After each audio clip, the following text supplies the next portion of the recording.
This video is for educational purpose. Everything you will listen in this video is taken from the internet or any book or any documentary which is available for public. आज की कहानी एक ऐसे अरबपति औरत की है जो शादी के बाद अपने हनीमून को अपने लाइफ के सबसे यादगार पलों में से एक बनाने के लिए साउथ अफ्रीका जाती है, लेकिन तभी उसका कत्ल हो जाता है। कातिल ने इस कत्ल को ऐसे अंजाम दिया कि सारे सबूत और गवाह देखते ही रह गए। जब इस मर्डर की कहानी दुनिया के सामने आई तो पता ही नहीं चला कि आखिर कत्ल किया किसने था, क्योंकि इस कहानी में इतने उतार चढ़ाव हैं कि इस कहानी के आगे बड़ी से बड़ी सस्पेंस फिल्म भी छोटी लगने लगती है। तो चलिए इस कहानी को शुरू करते हैं। लेकिन कहानी शुरू करने से पहले अगर आप चैनल पर नए हैं तो चैनल को सब्सक्राइब कर बेल आइकन को दबा दें, क्योंकि ऐसी ही सच्ची क्राइम की कहानी आपको इस चैनल पर मिलती रहे। और अगर वीडियो पसंद आई हो तो लाइक करना ना भूलें। शादी के बाद एनी और सिरेन अपनी हनीमून ड्रीम के लिए साउथ अफ्रीका के केप टाउन आए। एक रात केप टाउन की गलियों में घूमते वक्त दो गुंडों ने उनकी गाड़ी रोक दी। उस वक्त गाड़ी में एनी, उसका पति सिरेन और वहां का लोकल ड्राइवर मौजूद थे। गुंडों ने सबसे पहले सेल फोन, पैसे, अंगूठी, पर्स जैसे कीमती सभी सामान छीन लिए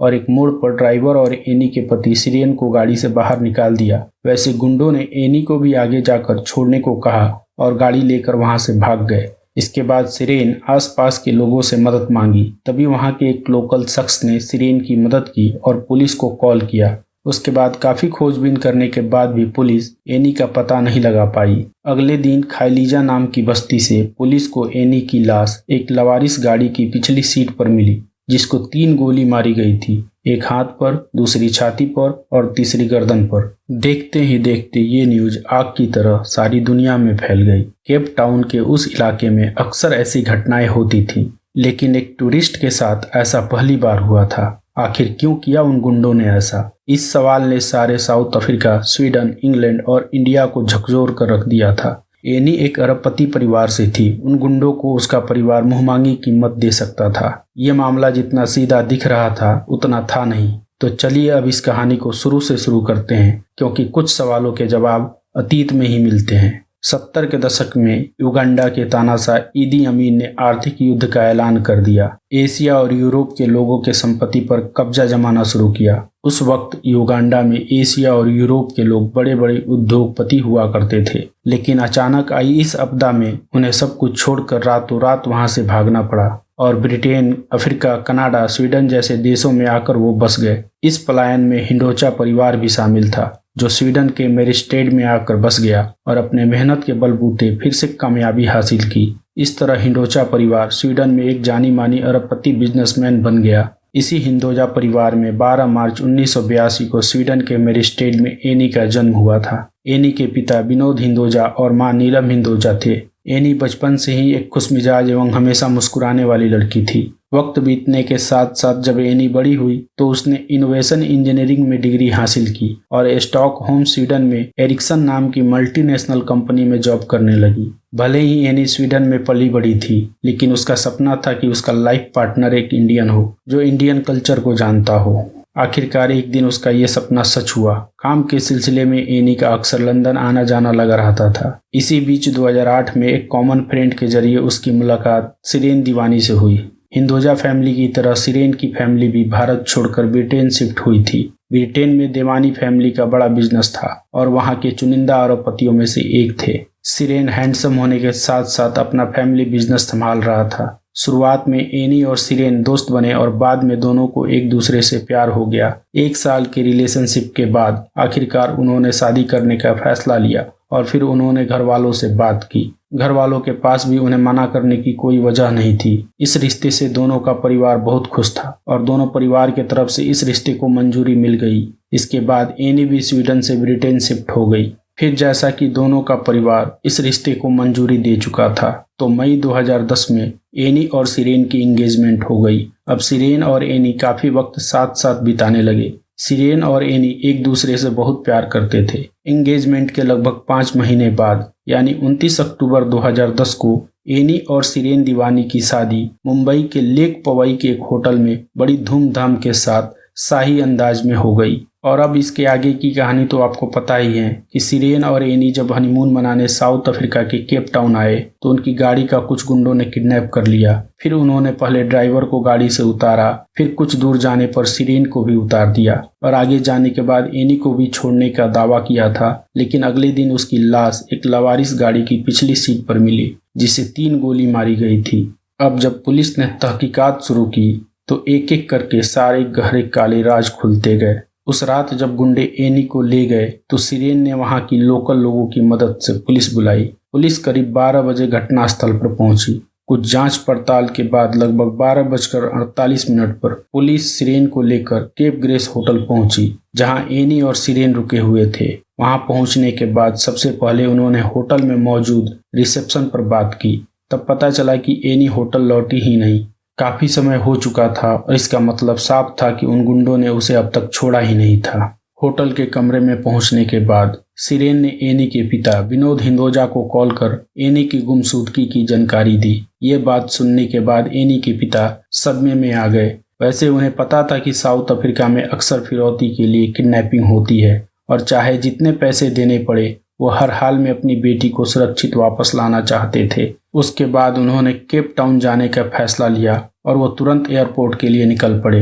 दूसरी तरफ पुलिस को भी पता था कि साउथ अफ्रीका में अक्सर ऐसे क्राइम तो होते ही थे, लेकिन एक टूरिस्ट का इस तरह किडनैप होना बहुत बड़ी बात थी। इस बात की गहराई को समझते हुए केस के डिटेक्टिव ने अपने लेफ्टिनेंट माइक बरखुइजम को कॉल कर सारी बात बताई और माइक इस केस की गहराई को समझते हुए केस को अपने हाथों में ले लिया। उसके बाद पुलिस के हेलीकॉप्टर और स्पेशल यूनिट एनी को खोजने के लिए गश्त लगाने लगे और दूसरी तरफ लेफ्टिनेंट माइक ने सिरेन से शुरू से एक एक बात बताने को कहा। तब सिरेन ने बताया कि हाल ही में हमारी शादी हुई है, हम एक साथ वक्त बिताना चाहते थे, इसलिए हमने हनीमून के लिए 2 टिकट बुक किया और 7 नवंबर 2010 को हम दोनों साउथ अफ्रीका के केप टाउन इंटरनेशनल एयरपोर्ट पर उतरे। उसके बाद हम दोनों वहां से एक डोमेस्टिक फ्लाइट लेकर क्रूगर नेशनल पार्क पहुंचे और अगले 4 दिनों तक हम दोनों वहीं रहे और वहां की वाइल्ड लाइफ का मजा लिया।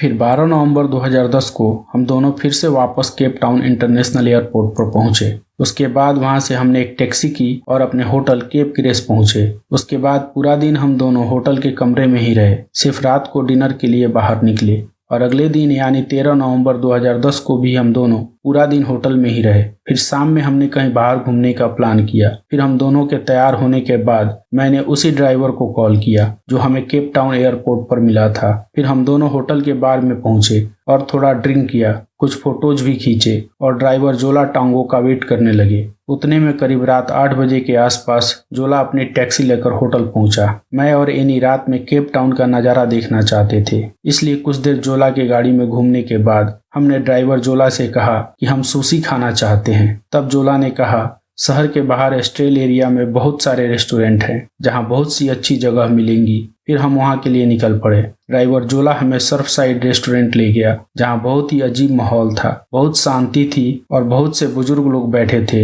हमें थोड़ा ऑड फील हो रहा था, इसलिए हम जल्दी से खाना खत्म किया और वहां से बाहर निकल गए। वहां से निकलने के बाद एनी ने कहा कि वो साउथ अफ्रीका को एक्सप्लोर करना चाहती है। तब ड्राइवर जोला ने हमें बताया कि अगर ऐसा है तो हमें टाउनशिप एरिया में जाना चाहिए, वहां आप साउथ अफ्रीका का असली कल्चर देख पाएंगे। फिर जोला ने गाड़ी उस तरफ मोड़ दी। हम पीछे आराम से बैठकर बातें कर रहे थे, फोन में खींची फोटो देख रहे थे। तभी एक मोड़ पर टैक्सी स्लो हुई और अचानक एक आदमी ने गाड़ी के आगे वाले शीशे पर जोर से हाथ मारा। बाहर 2 अफ्रीकन लोग दिखाई दिए जिनके हाथ में पिस्तौल थी। उसके बाद उसमें से एक आदमी ने जोला को गन दिखाते हुए उसको गाड़ी से नीचे उतार दिया और दूसरा आदमी पीछे वाली सीट पर एनी के बगल में बैठ गया। हमें कुछ समझ में नहीं आ रहा था। एनी रोने लगी। वो हम दोनों का मोबाइल, घड़ी, वेडिंग रिंग और सारा कैश ले लिए। उसके बाद करीब 20 मिनट तक गाड़ी भगाने के बाद उन्होंने मुझे भी गाड़ी से नीचे उतार दिया और एनी को लेकर भाग गए। फिर मैंने लोगों से मदद लेकर पुलिस को बुलाया और इसके आगे आपको पता ही है। सिरेन के बयान के बाद पुलिस तफ्तीश के लिए ड्राइवर जोला को होटल बुलाया।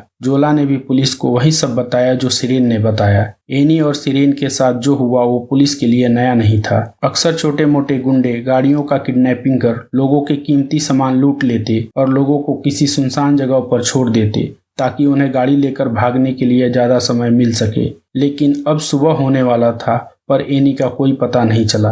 अब अगले दिन यानी 14 नवंबर 2010 को करीब 7:30 बजे खायलीजा नाम की बस्ती से पुलिस को एनी की लाश एक लवारिस गाड़ी की पिछली सीट पर मिली, जिसको 3 गोली मारी गई थी, एक हाथ पर, दूसरी छाती पर और तीसरी गर्दन पर। पुलिस ने पूरे क्राइम सीन का मुआयना किया। उसके बाद एनी की लाश को पोस्टमार्टम के लिए भेज दिया। उसके बाद फॉरेंसिक टीम ने क्राइम सीन से फोटो, ब्लड सैंपल, फिंगरप्रिंट जैसे सारे सबूत इकट्ठा किए। कुछ देर बाद पोस्टमार्टम रिपोर्ट भी आ गई, जिसमें बताया गया कि एनी को एक ही गोली मारी गई थी, जो शायद सेल्फ डिफेंस करते वक्त उसके हाथ के आर पार होकर छाती को छूकर गर्दन में लगी और पीछे से बाहर निकल गई। उसके पैरों पर 5 उंगलियों के निशान भी पाए गए, जो शायद गोली मारने से पहले वो कहीं भाग न जाए इसलिए उसे कसकर पकड़ा गया था। लेकिन वहीं पोस्टमार्टम रिपोर्ट में रेप की कोई पुष्टि नहीं की गई थी। यह केस एक हाई प्रोफाइल होने से इंटरनेशनल न्यूज बन चुकी थी। पूरे मीडिया की इस केस पर नजर थी। सरकार से साउथ अफ्रीका के नागरिक काफी गुस्सा थे,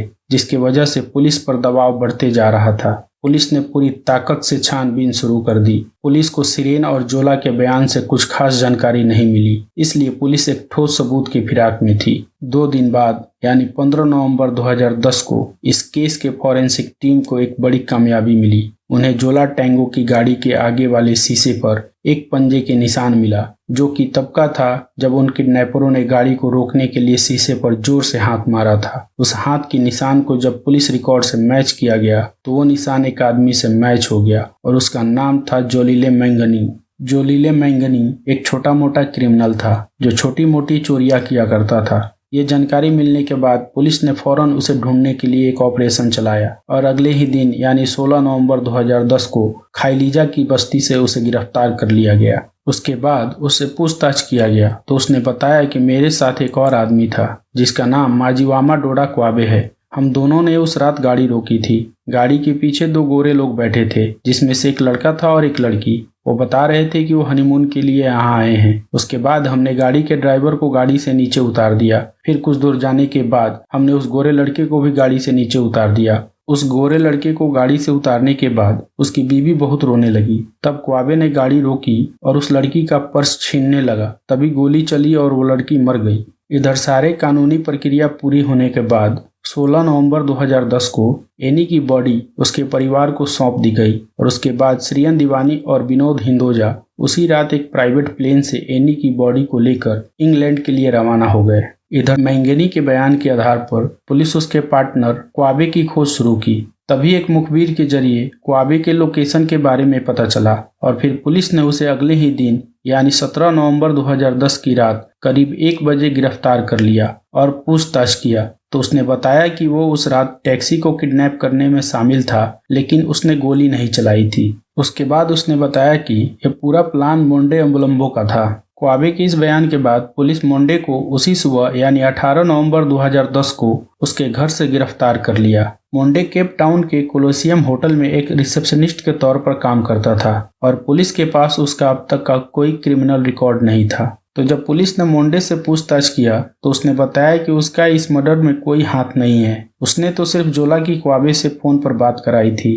दरअसल हुआ ये था कि जोला मेरे पास आया और बोला कि उसे एक किराए की कातिल की ज़रूरत है, इसलिए मैंने बस उसकी क्वाबे से बात करवाई थी। अब जैसे ही फिर से टैक्सी ड्राइवर जोला टैंगो का नाम आया तो पुलिस समझ चुकी थी कि इस मर्डर में जोला का ही हाथ है। फिर पुलिस टैक्सी ड्राइवर जोला की तलाश में जुट गई, लेकिन तब तक जोला फरार हो चुका था।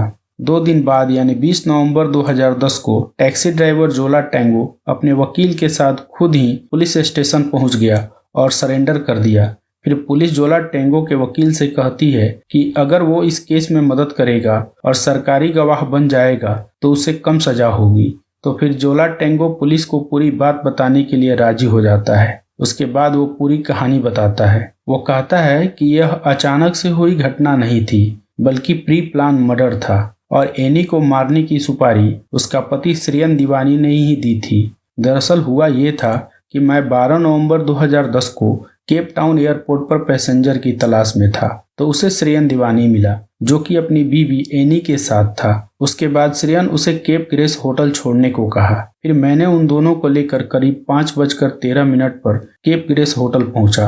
होटल पहुंचने के बाद श्रेयन ने मुझे टैक्सी का किराया दिया और कुछ देर वहीं रुकने के लिए बोला। फिर श्रेयन होटल में गया और कुछ देर बाद आकर मेरे टैक्सी में बैठ गया। टैक्सी में बैठने के बाद उसने मुझसे कहा कि उसे अपनी बीवी का मर्डर करवाना है, लेकिन यह मर्डर अचानक हुआ क्राइम लगना चाहिए और वो इस काम के लिए 15,000 रेंट देने के लिए तैयार है। फिर मैंने श्रेयन से कहा, मैं तो ऐसे किसी किराए के कातिल को तो नहीं जानता, लेकिन मेरा एक दोस्त है जिससे मैं इस बारे में बात करके बताऊंगा। उसके बाद श्रेयन मेरे टैक्सी से उतरकर होटल चला गया। फिर मैं भी वहां से निकलकर लगभग 5:42 पर कोलेजियम होटल पहुंचा और अपने दोस्त मोंडे को सारी बात बताई और किराए के एक कातिल अरेंज करने को कहा। सारी बात सुनने के बाद मोंडे मुझे लेकर बैक ऑफिस गया और जिवामा डोडा क्वाबे से फोन पर मेरी बात करवाई। मेरी बात सुनने के बाद जिवामा डोडा क्वाबे इस काम के लिए तैयार हो गया।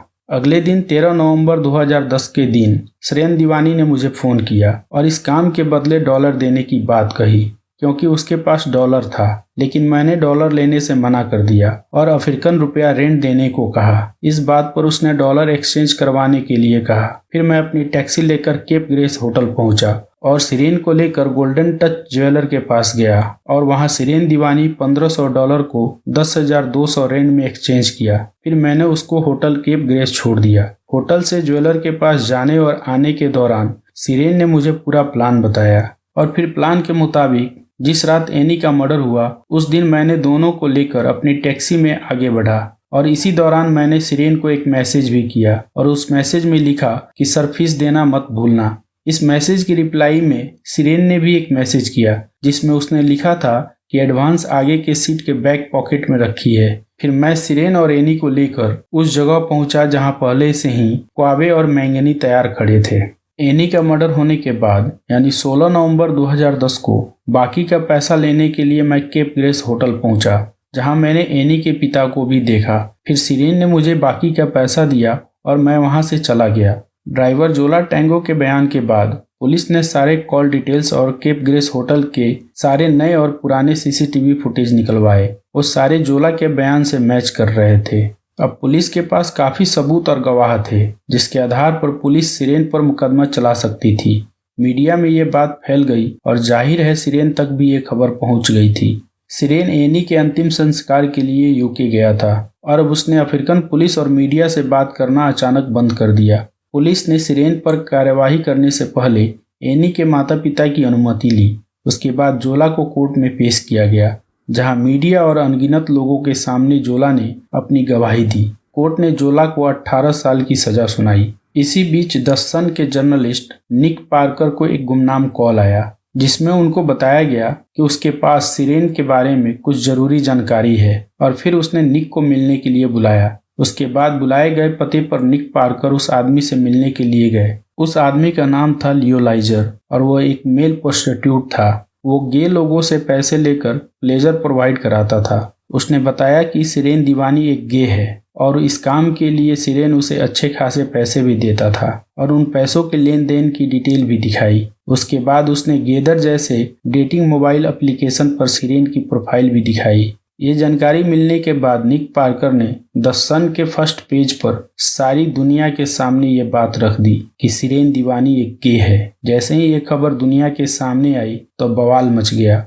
हर कोई दावा करने लगा कि सिरेन दीवानी ही एनी का कातिल है। इधर पुलिस सिरेन को साउथ अफ्रीका लाना चाहती थी और सिरेन को साउथ अफ्रीका लाने का केस ब्रिटेन में चल रहा था, लेकिन हर बार सिरेन अपने वकील के मदद से हेल्थ रीजन देकर बहाना बनाता रहा। लेकिन 3.5 साल बाद मार्च 2014 में ब्रिटेन के कोर्ट ने सिरेन दीवानी को साउथ अफ्रीका जाने का फैसला सुना दिया। अब सिरेन का साउथ अफ्रीका जाना तय था। इधर इस केस के सरकारी वकीलों का हुक्म का एक्का था सिरेन का गे होना, क्योंकि इसी आधार पर वो साबित करना चाहते थे कि सिरेन एक गे होकर भी सबसे ये बात छुपाए रखी और एनी से शादी की, जब उसे लगा कि एनी को इस बात का शक हो रहा है तो उसका मर्डर करवा दिया। इस बात को प्रूफ करने के लिए सरकारी वकीलों के पास कुछ सबूत भी थे।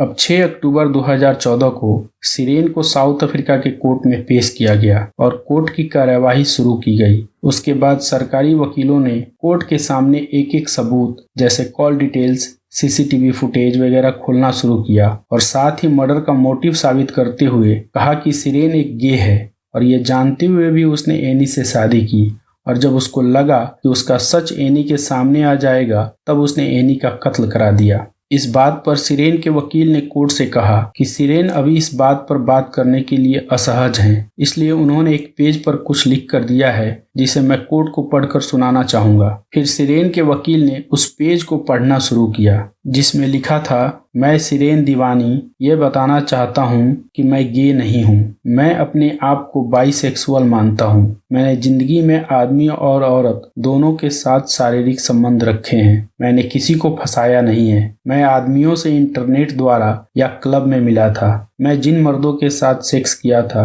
वो या तो मेरे दोस्त थे या फिर मेल प्रोस्टिट्यूट, पर ऐसा करना कोई गुनाह तो नहीं है। मैंने लड़कियों के साथ भी सेक्स किया है, पर यहाँ मुझे बेवजह गे बताया जा रहा है। मैं एनी से प्यार करता था और उसके साथ एक नॉर्मल लाइफ बिताना चाहता था और इसलिए मैंने उससे शादी की। मैं जिसके साथ हैप्पी लाइफ जीना चाहता था उसकी हत्या कैसे करा सकता हूँ? हम दोनों ने अपनी मर्जी से एक दूसरे से शादी किया था और अगर मैं गे होता तो एनी के साथ 1 साल तक रिलेशन में रहकर बाद में उससे शादी क्यों करता? मैं बाइसेक्सुअल हूँ और मेरी सेक्सुअलिटी किसी रूप में किसी की भी हत्या करने की वजह नहीं बन सकती है। उसके बाद सीसीटीवी फुटेज और कॉल डिटेल्स पर सिरेन के वकील ने कहा कि जो सीसीटीवी में दिख रहा है वो सभी सही हैं, लेकिन जो आरोप सिरेन पर लग रहे हैं वो सारे के सारे बेबुनियाद हैं। दरअसल हुआ ये था कि 12 नवंबर 2010 को ड्राइवर जोला सिरेन को केप टाउन एयरपोर्ट पर मिला। उसने एनी और सिरेन को अपनी टैक्सी में उनके होटल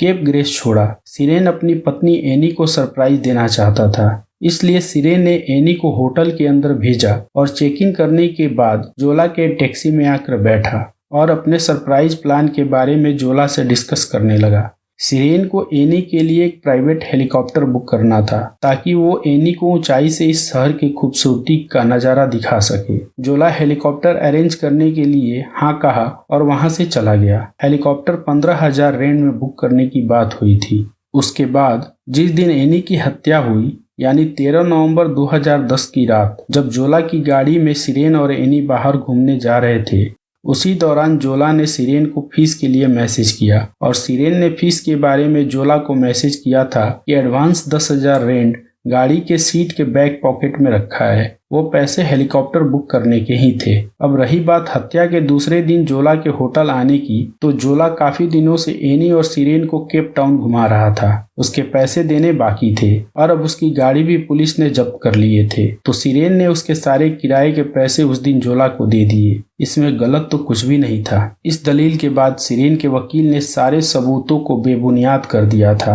लेकिन सिरेन ने प्राइवेट हेलीकॉप्टर वाली बात तो अपने बयान में बताया ही नहीं था। और यदि सिरेन को हेलीकॉप्टर ही बुक करनी थी तो वो जिस होटल में रुके थे वो साउथ अफ्रीका का हाई क्लास होटल था। सिरेन के कहने पर वहां का मैनेजर सिर्फ 5 मिनट में हेलीकॉप्टर खड़ा कर सकता था। खैर, अब ड्राइवर जोला की गवाही के सिवा पुलिस के पास कोई सबूत नहीं बचा था जिससे साबित हो सके कि एनी की हत्या सिरेन ने ही करवाई है। तो अब ड्राइवर जोला को कोर्ट में पेश किया गया, पर सिरेन के वकील ने ऐसे सवालों से हमला किया कि वो खुद कंफ्यूज हो गया कि उस दिन क्या हुआ था। जोला जवाब देने में हड़बड़ाने लगा और बेतुके जवाब देने लगा। जोला ने कोर्ट में जो कुछ भी कहा वो पुलिस को दिए गए बयान से मैच नहीं हो रहा था। आखिरकार सिरेन के वकील ने साबित किया कि जोला का बयान यकीन करने के लायक नहीं है। उसके बाद सारे गवाहों और दलीलों को सुनने के बाद कोर्ट ने अपने फैसले में सिरेन दीवानी को निर्दोष बताया और उसे बाइज्जत बरी कर दिया। दूसरी तरफ ड्राइवर जोला को 18 साल की सजा और एनी पर गोली चलाने वाले मैंगनी को उम्र कैद की सजा सुनाई और साथ ही इस हत्या में उसका साथ देने के लिए क्वाबे को 25 साल की सजा सुनाई। वहीं मोंडे को छोड़ दिया गया क्योंकि वो बस 2 लोगों को मिलवाया था और साथ ही इस केस में सरकारी गवाह बनकर पुलिस और कानून की मदद की थी। साल 2015 में वेस्टर्न केप हाई कोर्ट के जज जिन्होंने सिरेन को बाइज्जत बरी किया था, उन पर आरोप लगाए गए थे कि एनी के मर्डर में घूस लेकर सिरेन के हक में फैसला दिया था, पर बाद में साउथ अफ्रीका के नेशनल अथॉरिटी ने इस आरोप को खारिज कर दिया।